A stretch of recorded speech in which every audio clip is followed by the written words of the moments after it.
How's it going, everybody? Welcome to Tombstone's Takes. I am Tombstone. I'm a librarian, and I like to talk about the good, the bad, the ugly, and interesting about books. That's why I'm a librarian, right? Anyway, sometimes you just need validation. And so I am going to tell you a story about a time where I felt validated. And it has to do with books. In fact, it has to do with a reread I was doing not too long ago about Harry Potter. So I'm rereading Harry Potter, and along with my reread, I'm watching the movie. And as I get into it, do you know what happens? I hear something like this.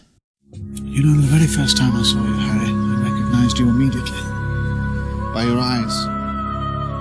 They're your mother, Lily's. Except your eyes. You have my mother's eyes. Except the eyes, of course. You have your mother's eyes. You have your mother's eyes. You look just like your dad, Harry, except your eyes. You have your mother's eyes. And Harry hears it once, and twice, and 3 times, and then he hears it throughout the series, how everybody in the world is telling him that he looks like his dad, except for his eyes, his mother's eyes.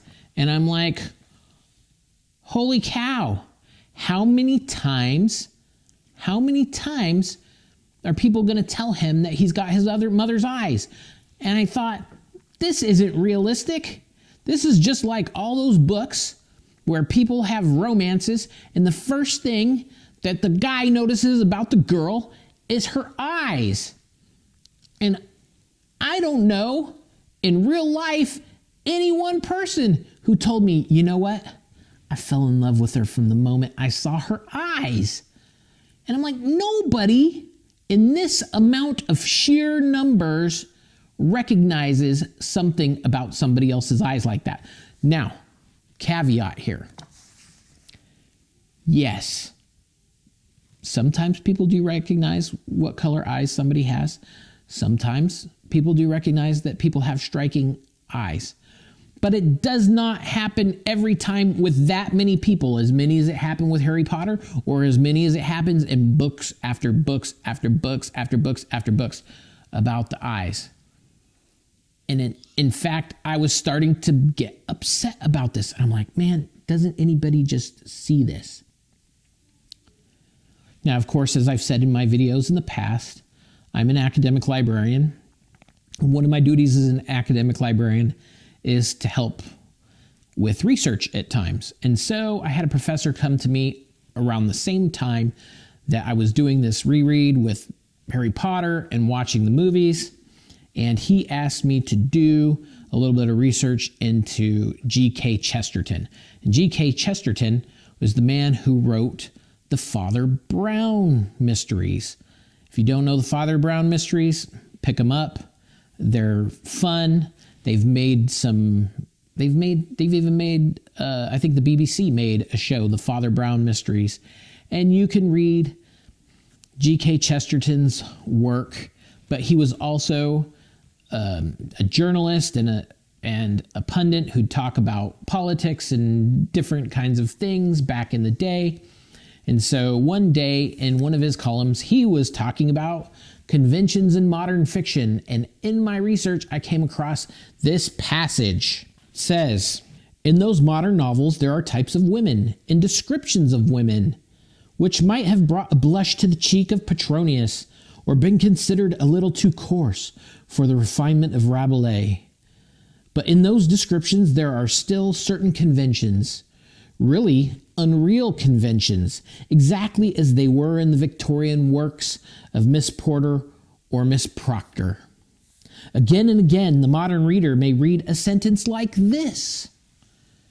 Peter had already noticed a smiling, blue-eyed girl with a bright, shingled head slip in among the newcomers, suspected of being gatecrashers who thronged the door.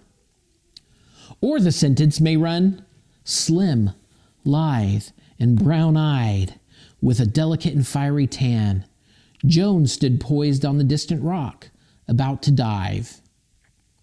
There are 100 other examples, but all habitually assume that the first thing that anybody notices about a woman is the color of her eyes. Now, it is perfectly possible to be on tolerably intimate terms with a person for a long time, and yet to be quite unable to recall suddenly the color of his or her eyes. And quite unable to recall suddenly the color... Oh, excuse me, I read that already. And certainly nobody ever saw the color of a stranger's eyes all the way across the ballroom in Mayfair, a big studio in Chelsea, or the wide sands of the Lido.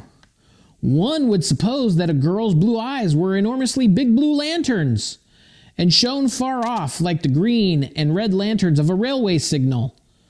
That one little sentimental trick or tradition makes hundreds of literary descriptions of human beings ring quite false, and the most lavish and generous supply of general moral barbarism and baseness cannot wholly make up for the loss.